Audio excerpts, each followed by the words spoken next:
there are two topics which we will be discussing today. One is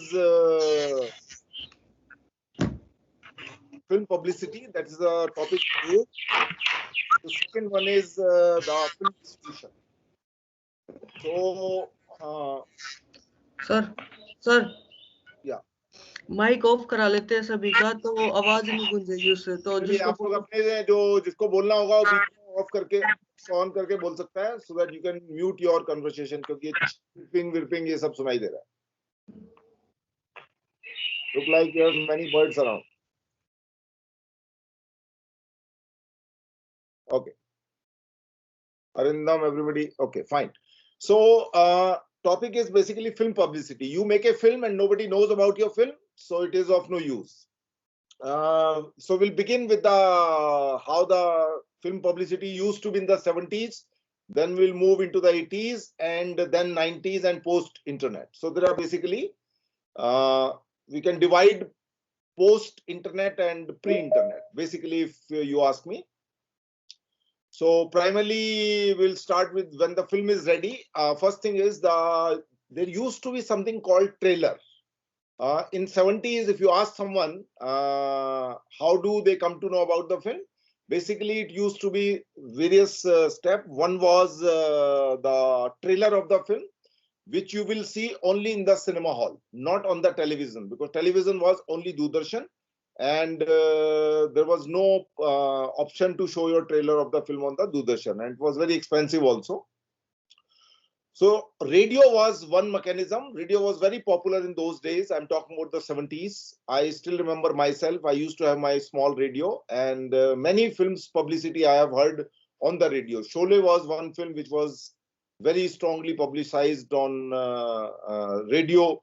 Then Shaan was a film, another film which was very heavily publicized on the radio. At that time, I remember they used to call 2 crore ki lagat se bana Shaan. So Shaan was made with the budget of 2 crore. So 2 crore was a big budget in those days. Today, if somebody say my budget is 2 crore, it means it is a very low budget film. It's a very art house kind of a film. So radio was one thing where you will find the spots being announced of many films I have heard about. So radio was one, which was economical, and more important was the trailer. So before the film will start, there would be a trailer of the film. And trailer used to be 30-second or maximum 1 minute. Sometime it used to be 2 minutes also. So depend upon the film's budget, because you have to hire that much of a time from various cinema hall. So trailer was the most important thing for the publicity. When it comes, most of the film, you will make up your mind whether you would like to go and or not, only after watching the trailer. Now, how long the trailer would be start playing before the any film? So normally it used to be 2 weeks, 3 weeks, not before that. 3 weeks before a next film would be coming, the trailer would be placed into the cinema hall. And there used to be very effects, and it was not a plain kind of a thing the way today the trailers are there.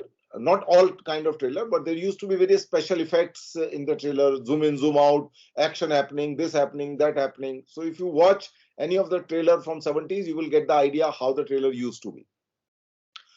Trailer was only for the cinema hall. Then hoardings of the film was another option. How in the city the hoardings used to be placed, and they were hand painted hoarding. That is the difference between today's hoarding and the hoarding of those time. All the cinema hall hoardings were painted with the painter. By like you make a painting, similarly, very specialized kind of people were there who will be painting the whole poster on the hoarding, and size used to be say around 20 feet by 40 feet, thing like that.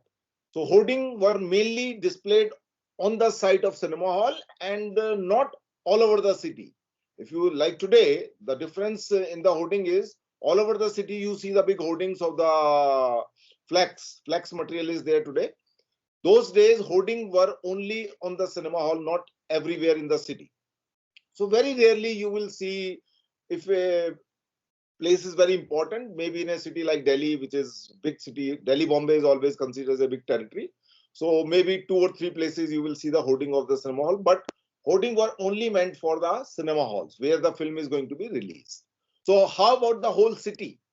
So there used to be something called pole kiosk, which is still there, but not for the film posters. So film posters of a particular size, which we call it as a pole kiosk, which will both the side of the pole in the divider of the road.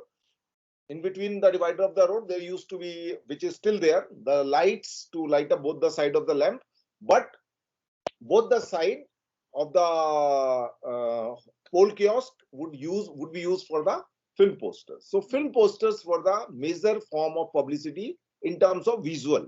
In the entire city, you will see only the film posters. Normally, there used to be 2 kind of posters. If the film is very big budgeted, maybe 3 kind, but not 4 or 5 kinds. Today, if you see on the internet any films, there's a particular site. Write down that before I forget. It's called. I will be discussing that particular site when we will be discussing the poster on one of these days. It's called impawards.com. impawards.com. So where you can see all latest film posters, international film posters in a very, very high resolution. If you want to download the high resolution poster, you go to comment.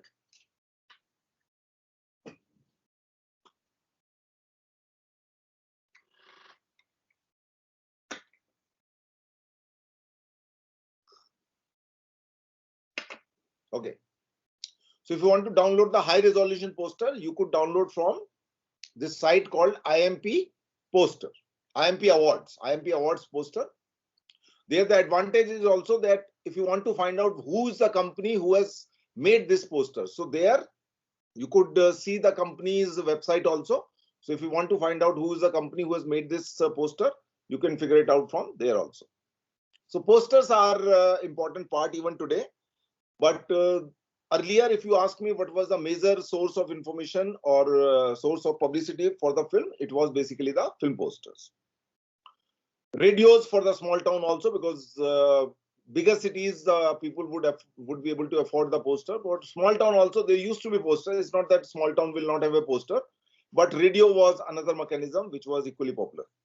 So when we talk about the publicity, basically there is something called on cinema hall. If you go to see a film, then you will see the hoarding of next film which is going to come up. There will be a particular space next to the hoarding of main hoarding with the film which is going on, and the hoarding of the film which is going to come up.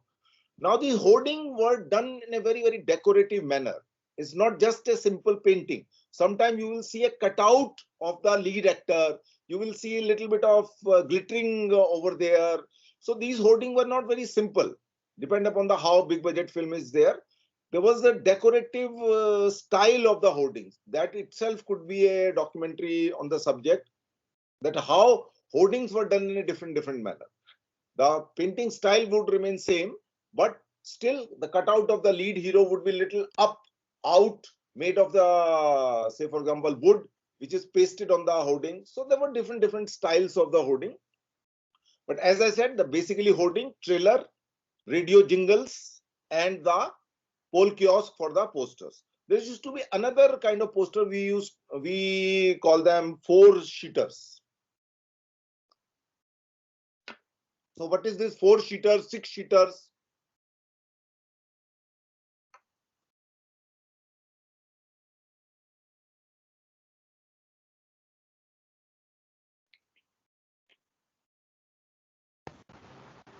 Sir, what did you say? Pole chaos? What's the Pole kiosk is basically a particular size of a poster.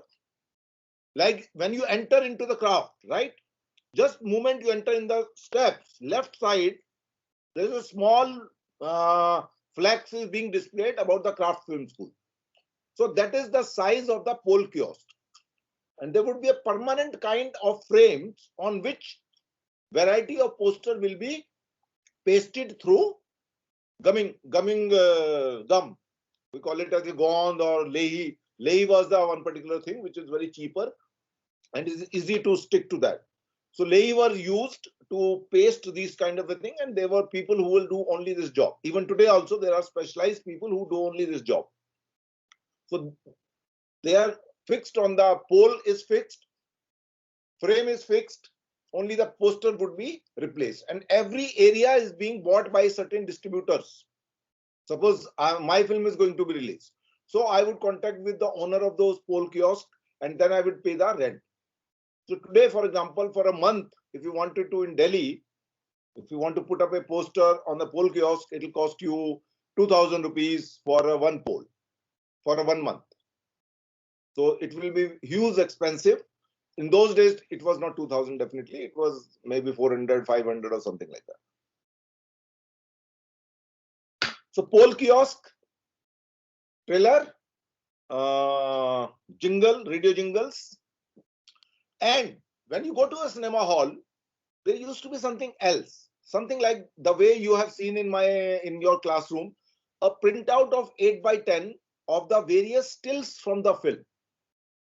Various stills from the film, and which is being printed on the board over there, and name of the film is there, who directed that, all those details will be there, and some selected stills which is printed on that frame, and those frame would be displayed into a windows which is meant for this purpose only. So whenever a film person would come to watch a film, he would also go to see those stills, how the film, because from the poster you don't know what is the production value of the film, what kind of sets are going to be there. So around 8 to 10 different stills from the film would be pasted on these small cardboard kind of frames, which is basically from within the film. That practice is no more. Now, if you go to a cinema hall, you will not see these cardboard kind of frames very precisely, very neatly, cleanly, and printed. They are printed stuff. There's a particular name for those kind of boards. I've forgotten that. So they were there in the cinema hall. Any kind of cinema hall, if you go, you will always find those 8 by 10 size of frame from within the film. Maybe a little bigger, I suppose. 8 by 10, maybe 12 by 15, not more than that. So that was the routine mechanism. When the television, Doordarshan, I would say, there's a book you should read sometime. It talks about the evolution of television in India. It's by Sevanti Ninan. The lady is called Sevanti Ninan, and she has written the history of Indian television, in which I remember when I passed out from 1993 from FTI, till that time there was Zee TV only. And after Zee in 94, 95, the Sony came. So Zee was there, then Sony came, and then the rest of the channel would come. So once these channel came, the idea of trailer was still there into the cinema hall. But people find that television is the best mechanism to publicize their film. So there used to be teasers, promos, we call it today. Earlier, nobody knew what is this promo is all about. Nobody knew what is this teaser is all about. These two terms were new at that time. Teaser was small. They will just come. Like I remember when Channel V was announced or launched.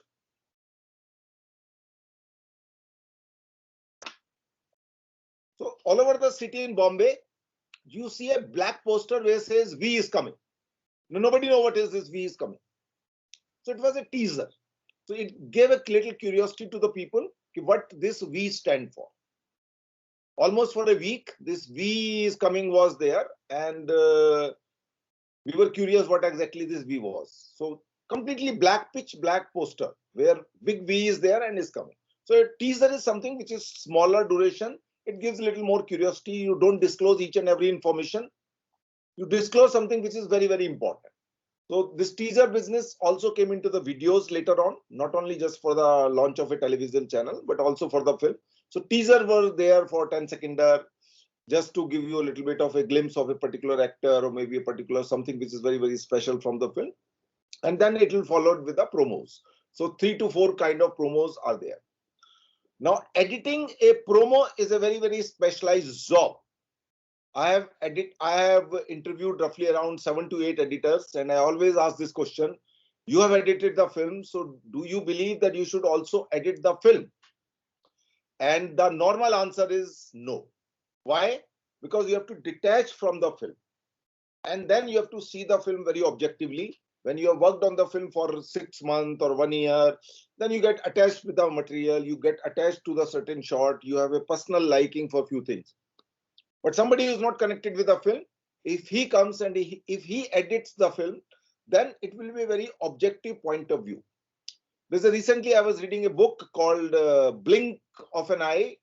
It's about various editors talking about the film. There also they say why sometimes two editors are good or not.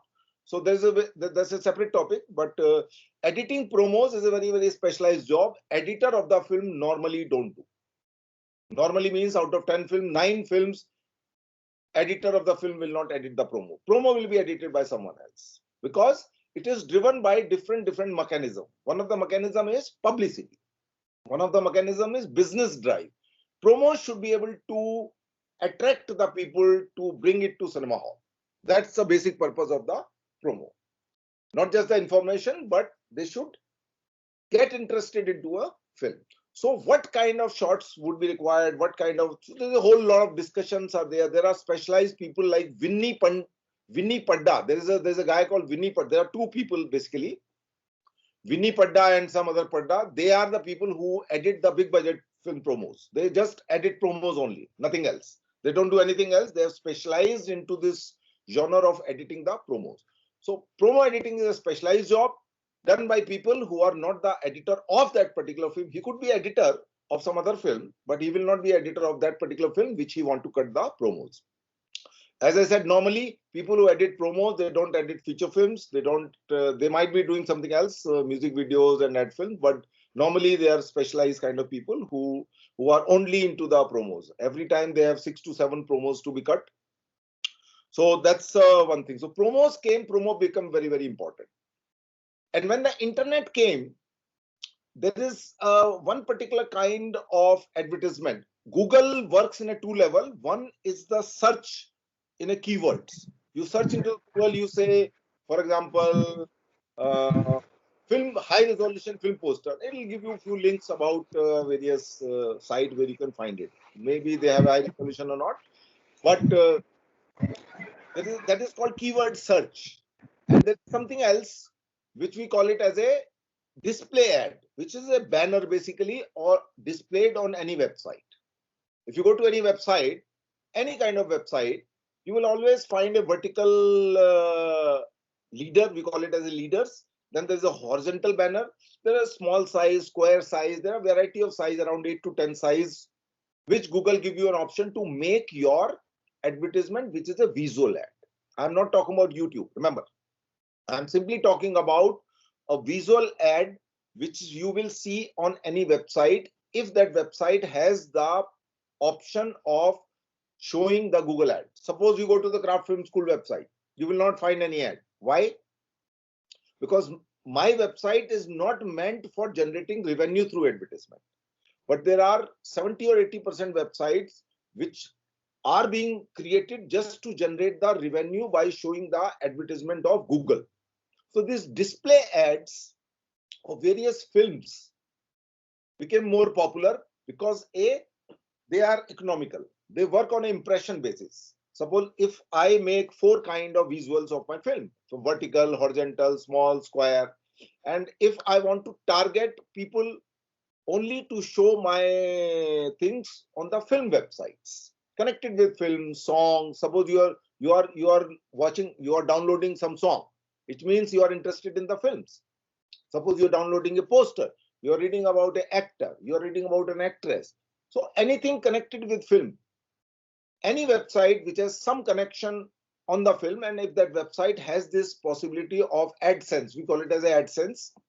You people would also have a class how to run those advertisement, not because it's for your business, but once if you make a film, you need to understand how it works.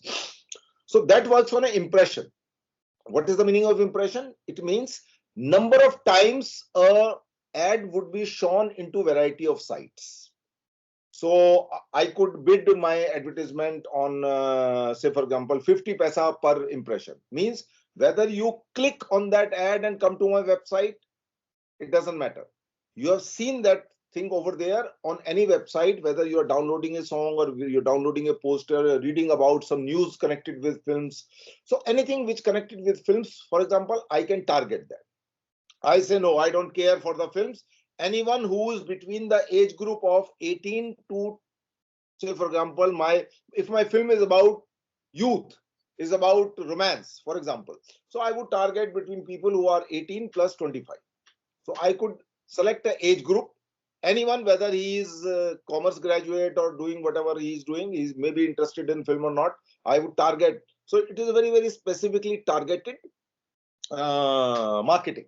So you could target, depend upon the interest, depend upon kind of website, depend upon the age group. There are so many parameters over there from where you can choose and you could target.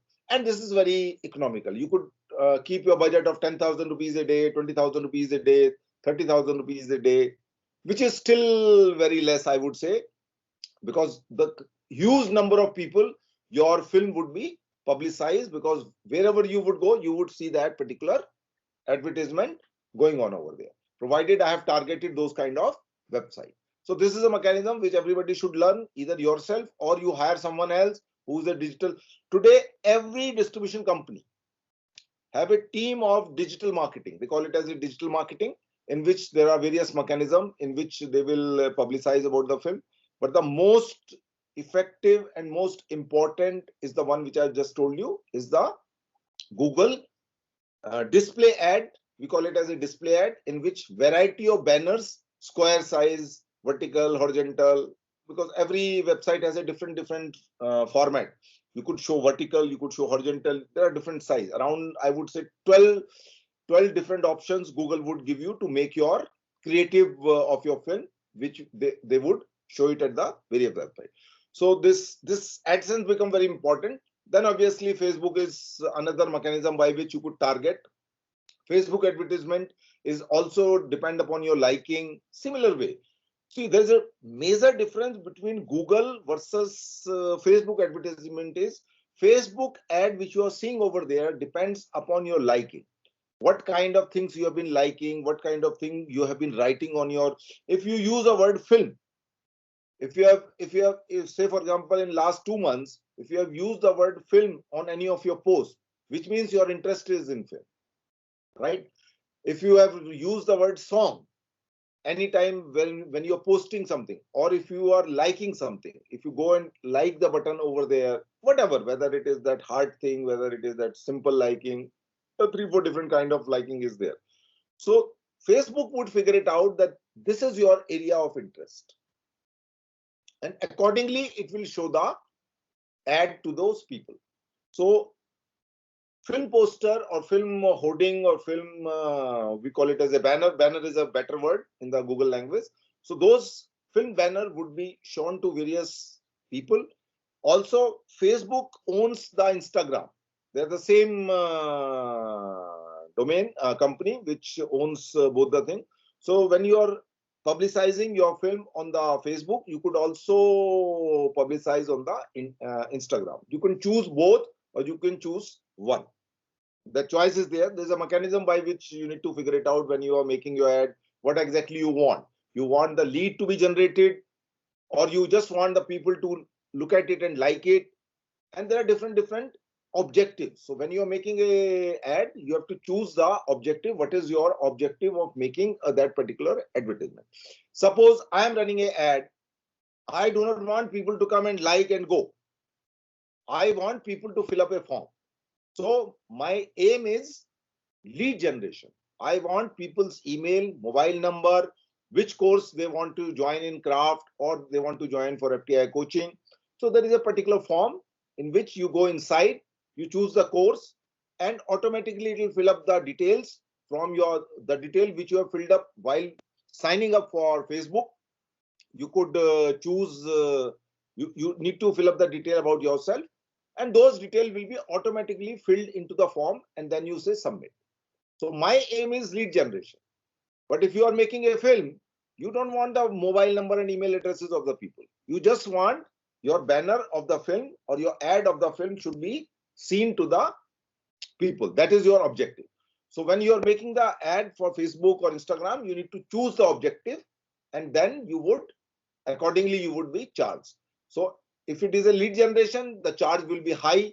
If it is just the likes could be just 30 paisa, it could be 1 rupee, it could be 2 rupees also. So in a day, if I spend 50 paisa and I will show the ad of my film to you once, twice, thrice, I can choose the frequency, whether I want 2 times, 3 times.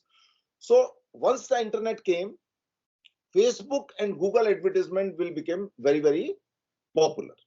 Third, which is Twitter. Twitter is little expensive because Twitter is to the point, be brief, which means you don't write down your whole story. Whenever you see a tweet, it is about 2 lines, 3 lines, 4 lines. That's it. So to the point, be brief. So that purpose over there is different. Twitter has a different purpose. So if you advertise your film on Twitter, that will be much more costlier comparative to the Facebook and Google. Google is cheapest, Facebook is also cheap, but Twitter is expensive. Most expensive is the LinkedIn, because on LinkedIn all these londa lapadas are not there. They are corporate people with tie, where the time is money. Different kind of people are there. So on LinkedIn, if you want to advertise, you are very sure that what kind of audience you are targeting at. So if you have something which is very, very corporate-ish nature, maybe you are looking for a job, or you wanted to looking for something which will appeal to corporate sector, you advertise on LinkedIn. Otherwise, don't. LinkedIn single lead would cost sometime 50 rupees, sometime 100, 150 rupees also, just a single lead. But while on the Facebook, it will cost 20 rupees. So 20 versus 150. But LinkedIn is much more very, very focused. Think how many times you went to the LinkedIn. Just think in the past 1 week, how many times you went to LinkedIn. Maybe one of you would be once in a week, not more than that. I can guarantee, because you are not into the corporate world. Once you are into corporate, first thing is you will go to the LinkedIn. Early morning, you will not go to the Facebook. People who are in corporate sector, they go to the LinkedIn first. Facebook is something which is, if they have a time, they might just scroll through once, or otherwise not. So LinkedIn is very expensive. Twitter is little less. Facebook and Google is economical. These are the two mechanisms which are very, when I say Facebook, it also includes the Instagram. So publicity of the film, as I said, then also today, all these things which we used to call it as a, which we still do, is called press conference. Whenever the film is there would be a press conference, which means if film is going to be released on a Friday, I would invite the press a day before to show the film, which means Thursday, so that when Friday the film will be released, people should be able to read in the newspaper, because newspaper was very, very powerful mechanism of film publicity, not just the advertisement, but also the reviews. So there is PR, there is a person called PR officer. He will mobilize all the press in terms of whether it is newspaper, whether it is television, because television became big at some point. So television, bloggers, there is something called influencer today. What exactly this influencer means? That they are not the film critics, they are not film journalists as such, but they have some blog going on about the films, or they have a Instagram account where they have a follower of 30,000, 50,000, 70,000, 1 million, 2 million. There are people who have that kind of followers also. So they also invite these influencers who will influence the publicity of the film. Because if suppose I am following a particular blogger, and if he write nicely about the film, it will show my interest, because I already have a faith in a one particular kind of person who's a influencer. So I keep looking at his post, or I keep liking his post. So influencer are not the critics. Influencer could be a young guy of 22 years old, he could be a 20 years old. So influencers, film critics, film journalists, both are different things. Film journalists are just the reporter. They will go and report the things. Film critics are the people who will do the detailed review of the film. So all these people would be invited on the Thursday before the film is released. and they will be showing this film sometime before the film is being released, maybe on a small auditorium of capacity, say around 50. There are small auditoriums also where we they are called preview auditoriums. They are always into the laboratories mainly, or a sound studio. Wherever there is a big sound studio in Bombay or a big laboratory is there, there is a preview theater of capacity of 50 people. So sometime they will invite these 30, 20 people who are influential people into preview theater and show the film also over there to generate the buzz about the film. But Friday, Thursday is the day when all over the country, normally either through physical major cities, Delhi, Bombay, Calcutta, Madras, Pune, also another important city, and then they will have the free screening for these people. And then today it has become a little different. I'll talk about that later on. So normally the press conference where they may be the, not maybe, but there would be one important actor from the film, producer of the film, director of the film, all these, particularly the lead actor and actresses, they would be there and addressing the people, their question and answer primarily, and television station also, because certain televisions only cater to the news connected with the films. Not in terms of the news, but they have a dedicated program about the latest release of the film, or a certain 30-minute long program, depend upon the channel to channel.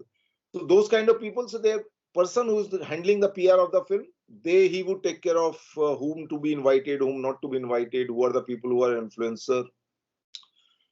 Newspaper like Times of India and Hindustan Times in English were always critical, and people who were reviewing the film in these two newspapers were always taken care in terms of if they can get a better publicity for the film.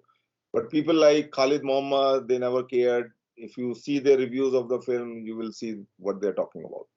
So sometimes big commercial film were least bothered about these kind of people, but people who could not afford to make them angry or upset, they would invite them also. But anyway, so publicity of the film, these are the few things which I need to say. Now, particularly when the internet has come, this YouTube has changed the whole scenario. This YouTube business is really itself is a small channel. It looked like a small window, but there are people who have subscriber base of 1 million, 2 million, 3 million, 10 million subscribers. And these YouTubes are very, very dedicated to a specific kind of business. You will find some YouTube about some technology, something about mobile only. Somebody would be talking about some other thing. I come across a YouTube channel who does nothing, but he just translate the Hollywood film story into Hindi, and he will speak in Hindi, and then there will be a certain visual of that Hollywood film, and that's it. So some film which you have not seen, and if you quickly wanted to know the story of that film in 10 minutes, then it's difficult to read the whole synopsis. So you just switch on that channel and you watch it. And he also has a big number of subscribers. So not necessarily that your YouTube channel should have a very, very niche kind of a thing, which is very particular about cinema and all that. No. As simple as that, I told you. Simply, he tells the story of a Hollywood film and just takes the visual from that film. And there are at least 200 or 300 such kind of videos are there, and he has a big subscriber base. So there are all kind of people. Don't think that there is a very niche kind of audience is there for something. Some people are just interested in Hindi. That's it. They don't want to listen to English, even if it is a Hollywood film. They would go and watch a dubbed version into Telugu, Tamil, Hindi. So earlier, whenever the Hollywood film were released, they were not without with the dubbing. Later on, they realized a big potential of Indian market, and any Hollywood film which was released in English language would simultaneously release in Telugu, Tamil, Kannada, Malayalam, and of course Hindi. So 5 major languages plus English. So there's always all kind of audiences there for. So YouTube channel I was talking about. So there are YouTube reviewers of the film. Once the film is released on one particular day, on the same day they would watch the film and review that. So indirectly, if you think one person who has a subscriber base of, say, for example, 1 million or 2 million, and he is running a YouTube channel. So 2 million people would be interested in watching what he is saying. He may not be Khalid Muhammad, or he may not be some Choma Chatterjee or someone else, but he has a followers. He has a follower base, and follower always follow someone, whether he's saying right or wrong. That's why it's term called follower.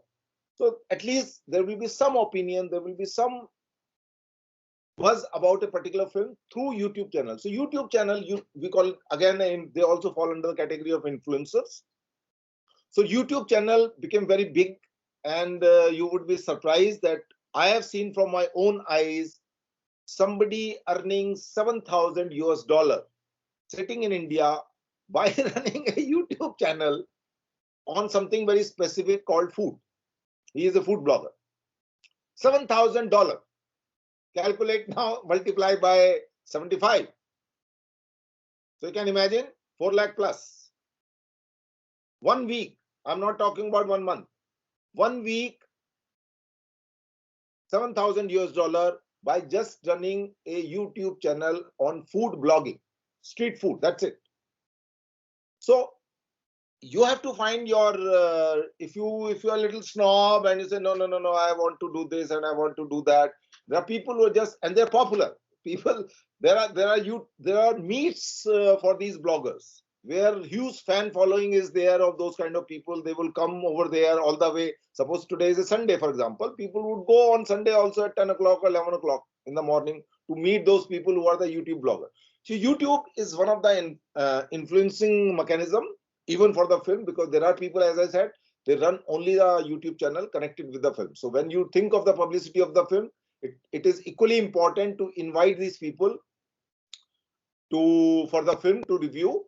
Of course, it's complimentary, you're inviting them, but whatever small money you are spending by not charging a fee and attending some party would pay off in a big revenue of influencing a certain kind of people.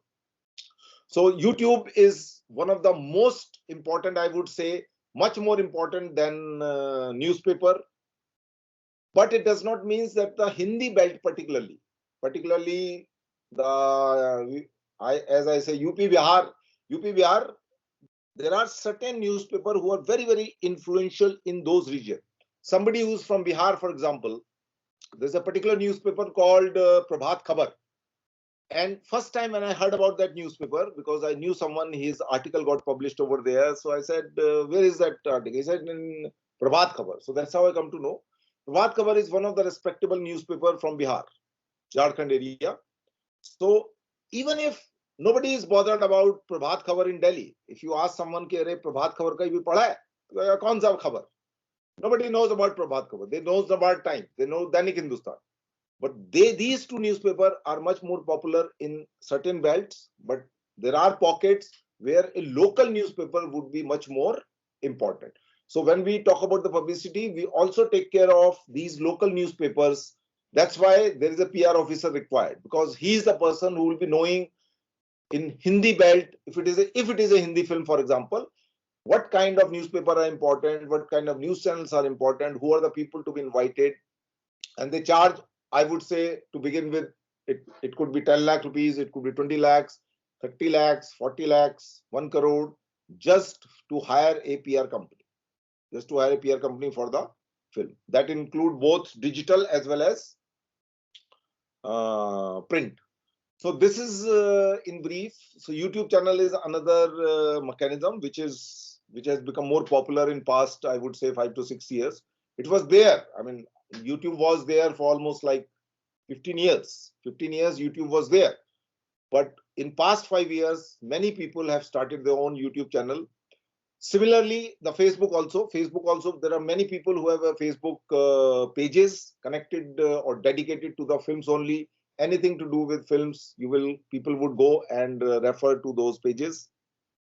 So Facebook page, surprisingly, in recent 2 years, Facebook revenue generated from their page is much more higher than the YouTube. they have almost superseded the YouTube channel in terms of the revenue. Because at the end of the day, if I am running a page, my basic purpose is to earn the money. I'm least bothered whether I'm dedicated to the YouTube or Facebook. So Facebook is much more beneficial in terms of generating the revenue for people who are bloggers or who are running the pages than the YouTube. But it does not mean that YouTube is not generating the business. But when it needs to compare what price, what kind of revenue you would generate, Facebook is much more beneficial for people who are running the pages than the YouTube. So this is in brief the basic publicity mechanism. After the break, we would discuss the distribution, film distribution, which is very, very important. If your film is not seen by anyone, there is no point making film. So that's another thing. So if you have briefly a question, you could unmute your mic and you can ask. So we have how many people today? 3 and 3, 6. Rest are sleeping. Okay.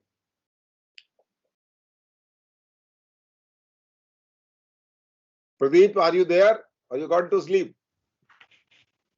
No, sir. I couldn't see you. So nobody has any question?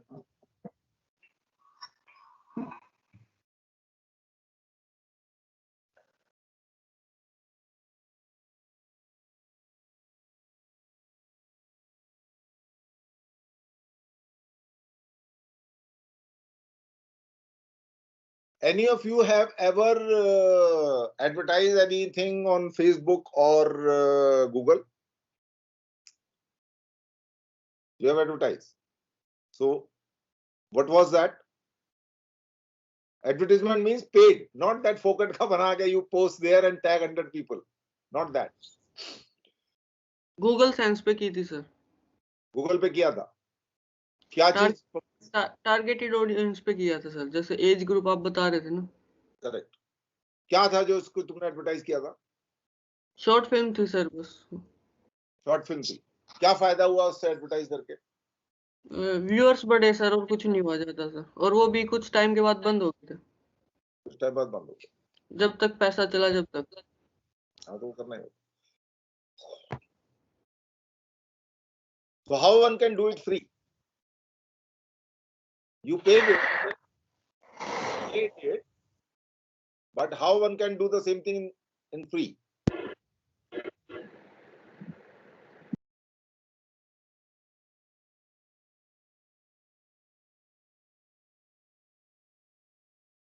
So one of the mechanism is that there are various pages, which obviously the publicity guy would do it. There are various pages which are free, where I can go and post. Suppose I made a short film, for example. I made a nice poster of that. And say, for example, I have made a list of 100 pages which are connected to the films. Okay? Which has a subscriber base of 50,000, 1 lakh, 2 lakh, 10 lakh, those kind of subscriber base. So I would my poster, because I am a member of all those 100 groups, for example.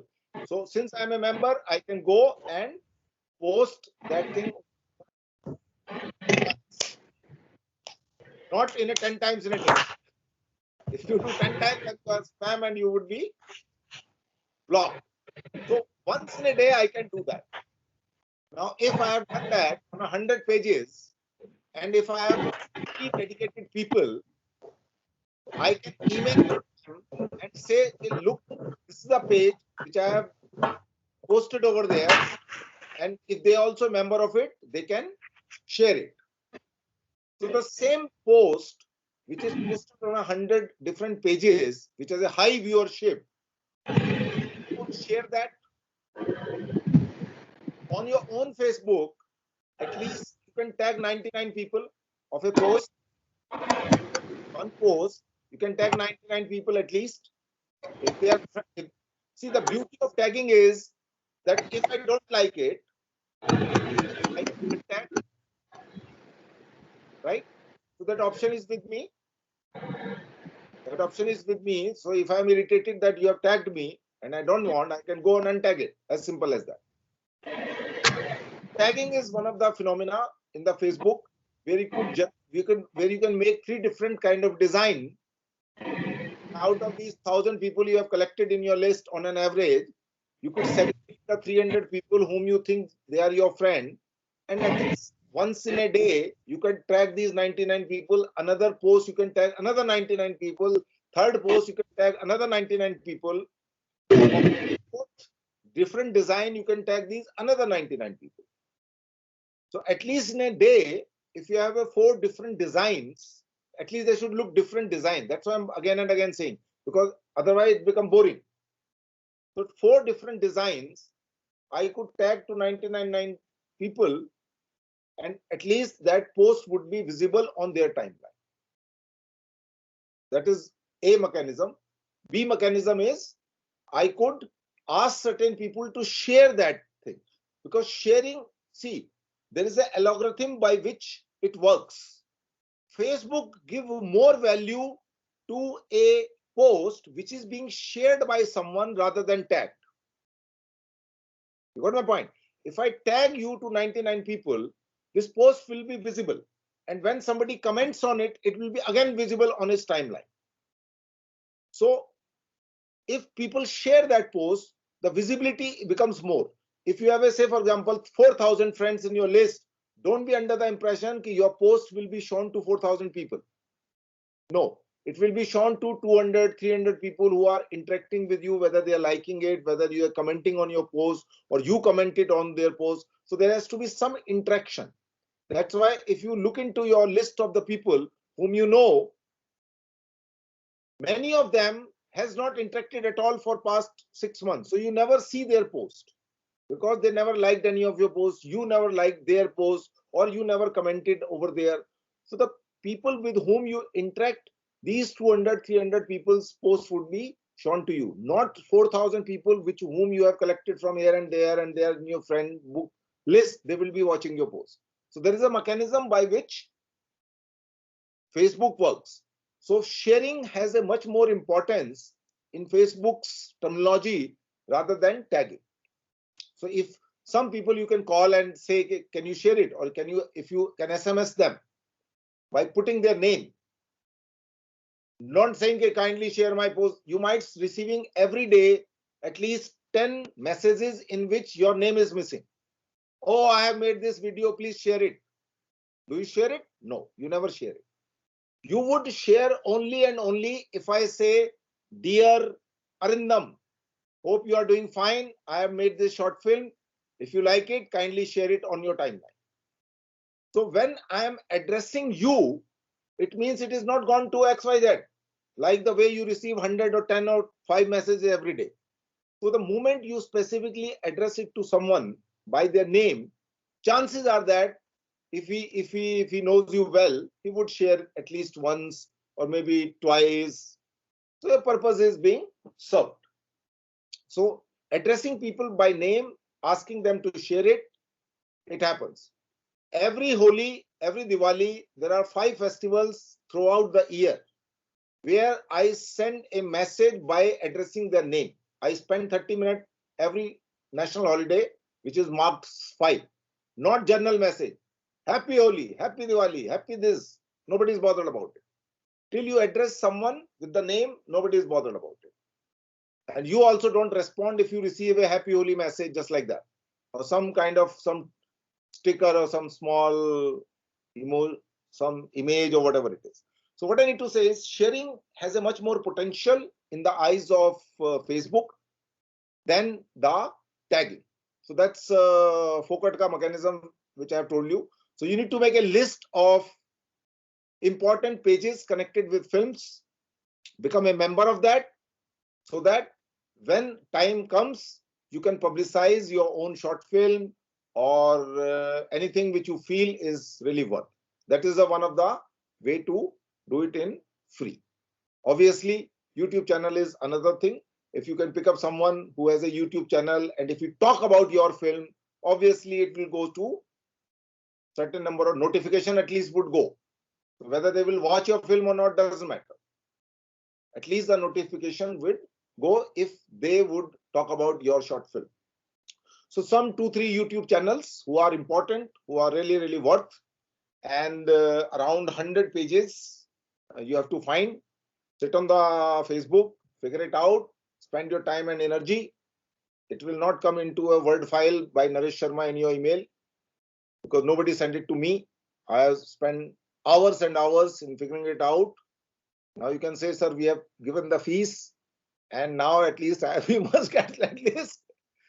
But no, you need to get into a practice of searching yourself, so that all the time you don't bank upon a person called ABCD. So 11:25, 5 minutes more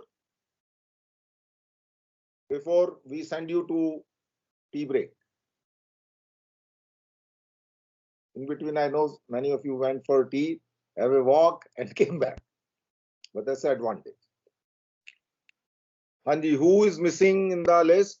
Let me just figure it out. Gunveer. Gunveer is there? I can't see his face. Yes, sir. Yes, sir. You Yes, are sir. right. Very good. Yes, sir. You have switched off your camera. So anyway, Yes, sir. whom I have not seen here? Shubham Devra. Where is Shubham Devra? Shubham is Yes, here? sir. Yes, sir. Show me your face.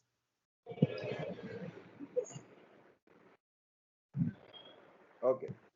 You are also Good alive. morning, sir. Good morning. I thought I will say good afternoon only at 1 o'clock. Anyway, so it's 5 minutes more. Quickly you can ask. See, there are two things. One is called knowledge, another is called wisdom. Knowledge, people like me would pass on, but I never pass on the wisdom.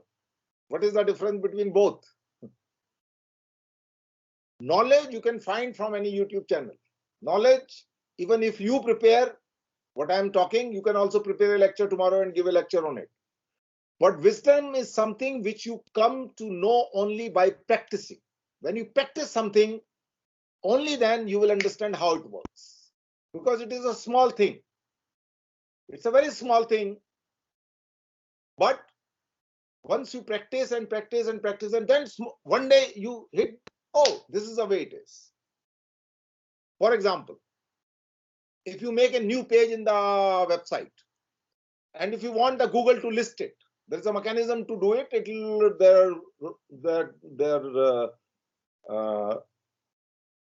there's a Robert, there's a particular name for it. It will visit and then it will trace it and link it. So it'll take normally 2 weeks, 3 weeks to list that particular page by the Google, and it may happen, it may not be listed.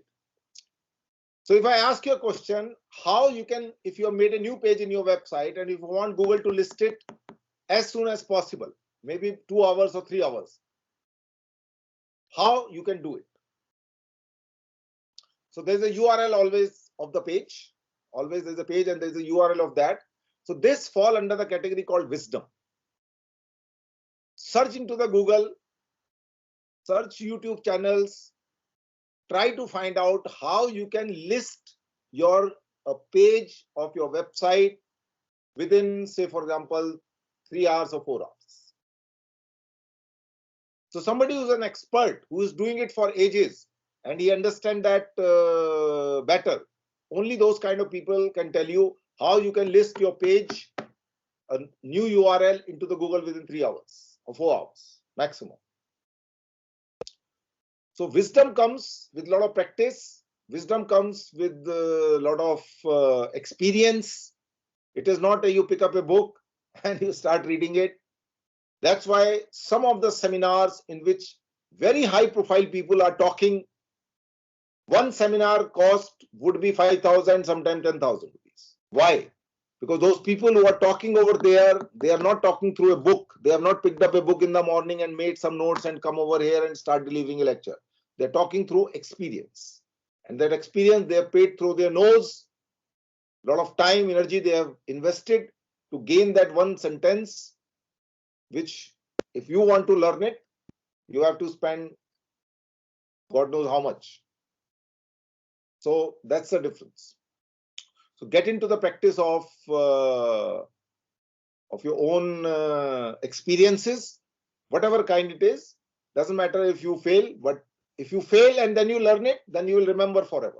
If I tell you do this, you may not remember because it will be one of the another sentence. चलिए हम लोग अपना चालू करते हैं. So film distribution, as I said, will begin what it used to be. There was a time when you announce a film, a producer would announce a film that so and so is going to be the director, and so is going to be the lead actor or actress in my film. Distributor would come in and pay some, buy the rights. So there are various territories of the distribution. We will talk about that later on.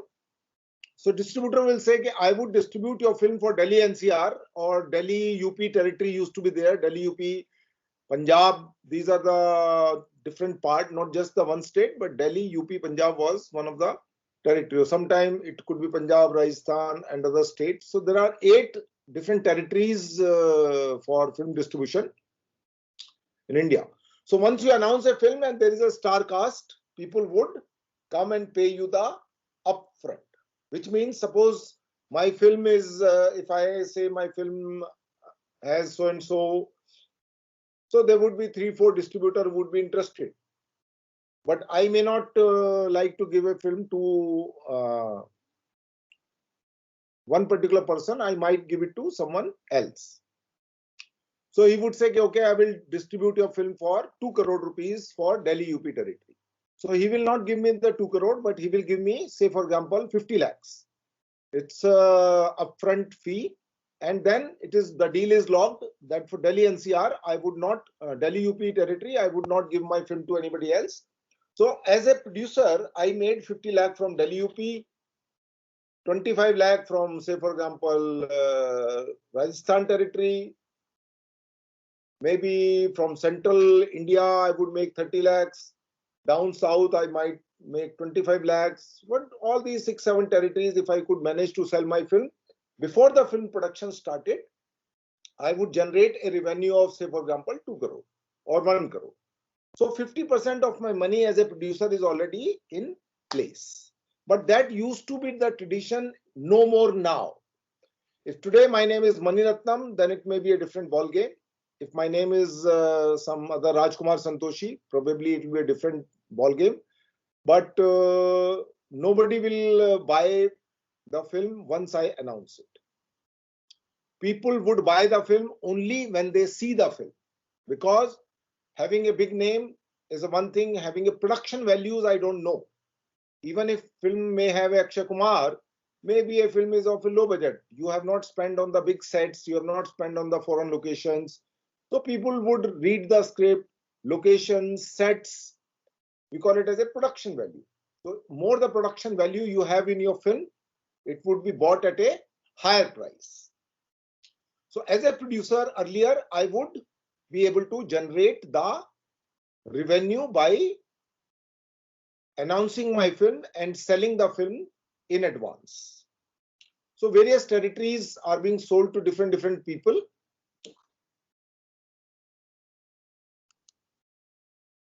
So here are the, I've just mentioned the example.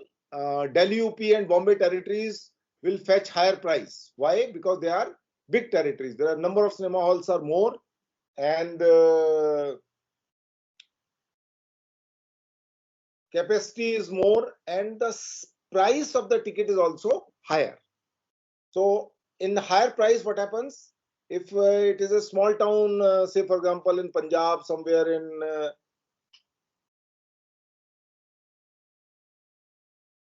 Amritsar is again a big city, but there may be a small city, Moga or something else, where the ticket price could be just 50 rupees. But in a city like Delhi, Bombay, price tickets are 200, 300, 400. So price ticket will be higher. So when we say these territories are big territories, because the prices of the ticket is very higher, number of sitting capacity is much more larger. That's why it will fetch you a higher price. So Delhi UP would fetch you, say for example, 4 to 5 crore. Some small circuit means territory. Maybe a territory of, say for example, in Odisha. Odisha is not a very developed state. Odisha is a state where the prices are still 50 rupees, 30 rupees. Prices are not very higher in that region. Other also undeveloped kind of places, maybe into small town areas of Bihar and Jharkhand, the price ticket is not very high. So territory would be sold at a lesser price. So maybe 1 crore, 2 crore, depend upon the number of cinema halls and price ticket. Then these various 7 territories, there's another important territory called international. Now, internationally, normally people prefer to sell it to a one company. Maybe Eros Entertainment is the company which is listed in UK and it is one of the big distributor of Indian films abroad. Indian film means Bollywood films. But sometimes it also happens that some people say, no, we do not want it to give our film to a one distributor. We knows many people in Europe, we knows many people in America, we knows people in Australia, UAE. So we will individually sell the film, which is very difficult because until unless you are a distributor of international film and you have offices all over the world, or you have a tie-up with other people, it will be difficult to sell your film. So normally people prefer to sell the film to one international distributor. Now, how the deal happens is very important to understand. They will say that we will give you 3 crore rupees of overall distribution. That is called minimum guarantee. The MG is 3 crore, and if we make more money, we will share it with you. But sometimes people do cheating. They make more money and then they don't share. So people don't want to sell their film by a MG basis. They say we wanted to sell it outrightly, whether you make 10 crore, whether you make 20 crore, whether you lose your money, we don't bother. You give us lump sum price at one go. So they say, okay, we will give you 3 crore, somebody say we will 2 crore, somebody will say 2.5, depend upon the value of the film, the star cast in the film, the songs in the film, the track record of the director of the film. So internationally, when they sell the film, very few directors have a reputation where white people would come to watch the film. Say, for example, Meera Nair.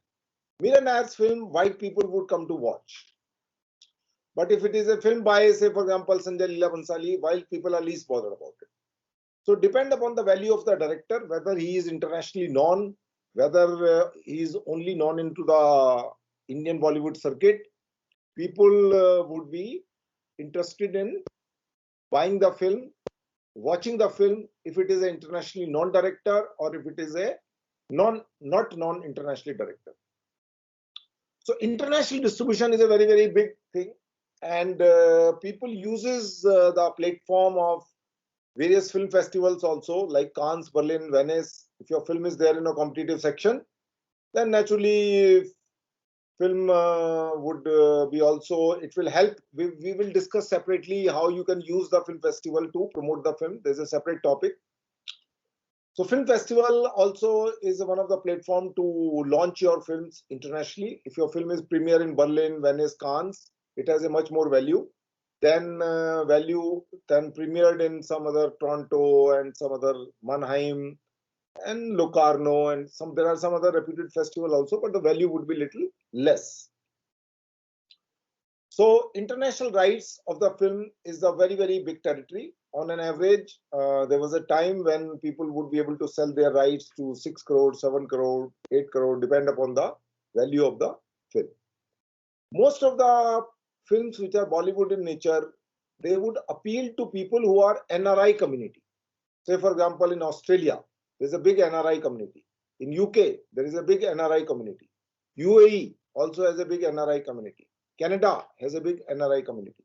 So certain Bollywood film which will appeal to NRI community, they will have a different price. And a film like Meera Nair's film, Monsoon Wedding, was a highest grosser among the foreign language film released in US in that particular year.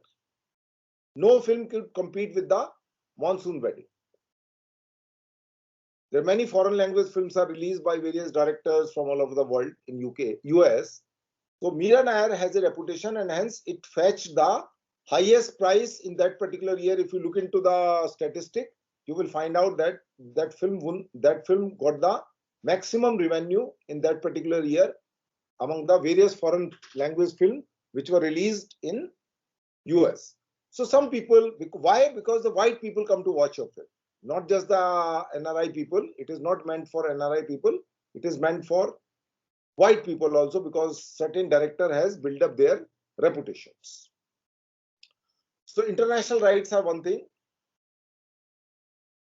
Past record reflects some films do well and hit in overseas but stand up flop in India. Just for example, Dil Se. Now, not necessarily any Bollywood film which is popular in India will be hit in UK, US also. And it can also happen if the film is flop in India and it can be a big hit in UK and US.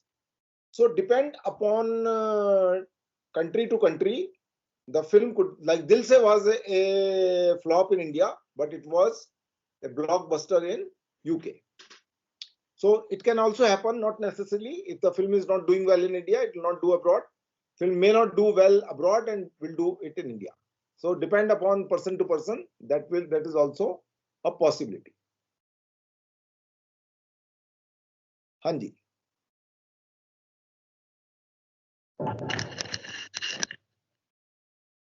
Now, same day, as I said earlier also, normally in India, there are two big films are releases. Normally, I'm saying, like Om Shanti Om was released on the same day when the Dil Se was released.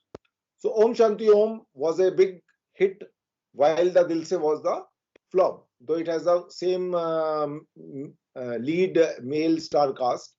But it can also happen that a film maybe of the same actor would be a hit, another actor would be the flop in the same territory. So what are the rights you can sell for your film? When you make a film, you need to sell your rights of the film. So most important is the theatrical rights.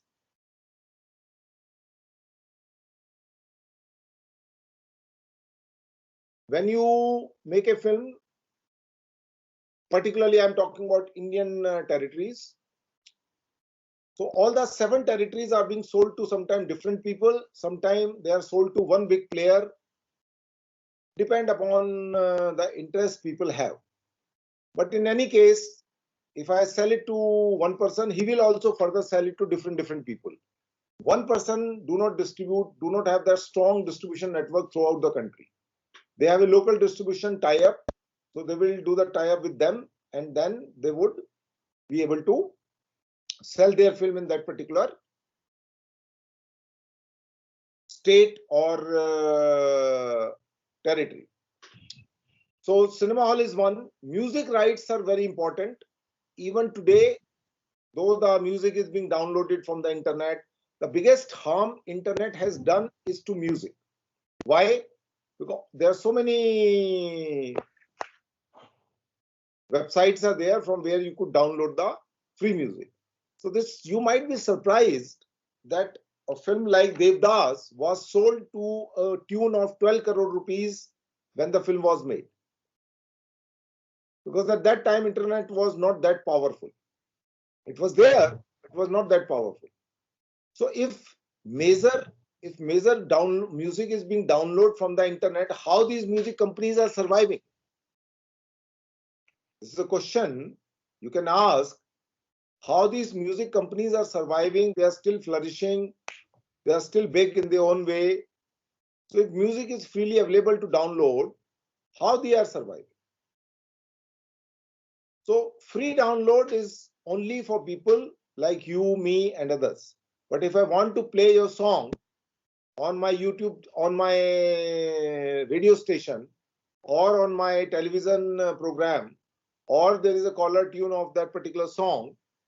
So these are the various other revenue generation mechanism by which all these companies are able to generate the revenue. So despite the fact the free download is there of the music, they are still able, because they are all legal and authorized venues. If I'm running a radio station, it is not that nobody will come to know about my radio station. People would know. All radio station you know. So if radio station has to play a song, they have to pay a royalty. So there is a very strict organizations whose job is to collect the royalty from various places and they give it to the various companies. So there is a proper mechanism in place through which all these companies are able to make the money by collecting the royalties, whether it is a radio station, whether it is some music channel, or whether it is a caller tune. So there are other mechanisms by which they also make the rights. Now DVD, VCD and VHS. VHS was the first video rental houses were there where people would buy the VHS or rent out the VHS. Then technology changed. The VCD came into the picture. VCD didn't have that kind of a quality, but still it was better than VHS because VHS after playing for 4 to 5 times would run out. It will be worn out and the quality will not be the same. And then came the DVD, which was much high resolution format. After DVD, there was another laser disc, LD, used to call LD. LD was another format. And after LD, there was a Blu-ray. Blu-ray was another format of these digital format.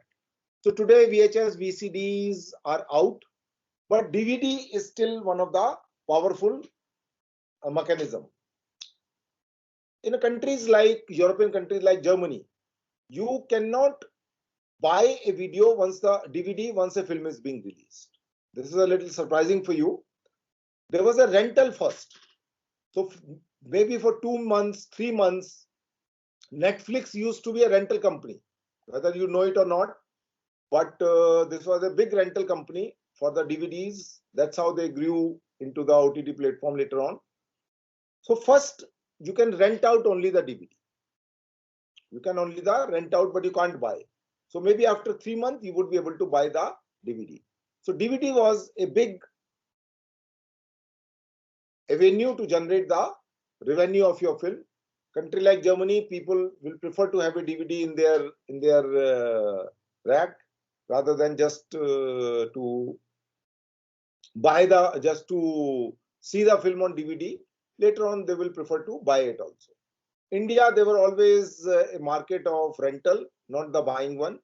So buying market, it is not that first you rent out and then you buy. Once the film is released, once the DVD is released, you can buy the DVD right on the same day rather than wait for 3 months, the way it used to be in countries like Germany. Television right was always big.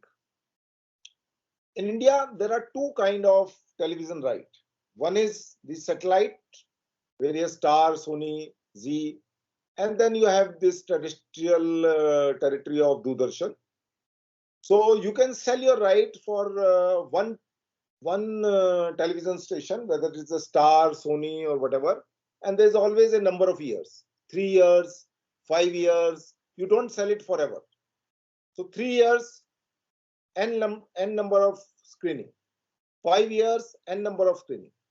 Plus with the Doordarshan, there used to be only one screening for which you will charge 40 lakh, 50 lakh, 1 crore. If it is an art house film, maybe just the 10 lakhs, not more than that. Sudhir Tandon must have told you how much it costs. You will get it if you show your film on the Doordarshan. Even today, when you negotiate with the Doordarshan, these television rights, you would be able to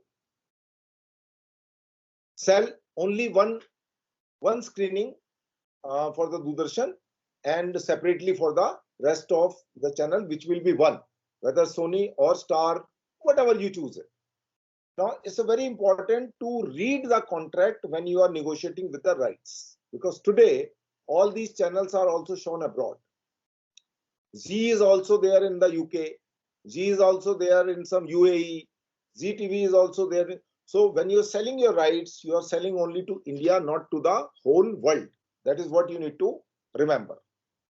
So reading the contract is very important to engage a professional lawyer who will read the contract, make the contract in your favor rather than in the favor of television company. So one need to invest. There are some specialized people who draft the contract for you, film contract only, rather than any lawyer. Any lawyer can also do it, but the people who are doing it for various companies, daily basis, on a weekly basis, they have a much more understanding of the language, because even a single sentence would put you in a position which is loss making for you and beneficial for the company who are buying the rights. So hiring a important lawyer is very important.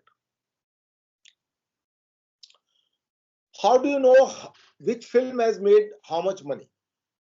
So there used to be, and they are still very much, some of the trade magazines like Super Cinema, Film Information, Complete Cinema. There's another magazine called Complete Cinema. Then there is another magazine also, which is no more now. I used to subscribe to that magazine, and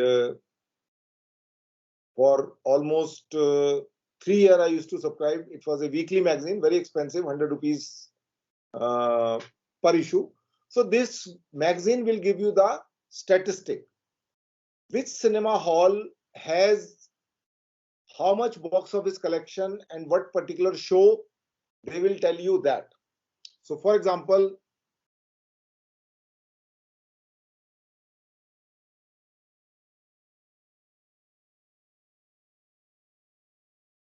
okay, so now you could see here the box office collection. Bombay Circuit, Bombay, Aaja Nachle opens at Inox, 8 shows. Metro, this number of shows over there. And earlier means almost 15 years back, they will also give you the in percentage wise. Suppose Andheri Cinema Hall has a total capacity of so much. So they will calculate the percentage and they will tell you ki of their maximum capacity, they collected only 74% of the box office collection. But later on, they stop giving this thing. They will just tell you the collection of that particular cinema hall, of number of shows. So you do not know whether it was a house full, or whether it was 75% full, or whether it was 90% full. So that was the difference earlier as well as later on in the box office collection magazine like this.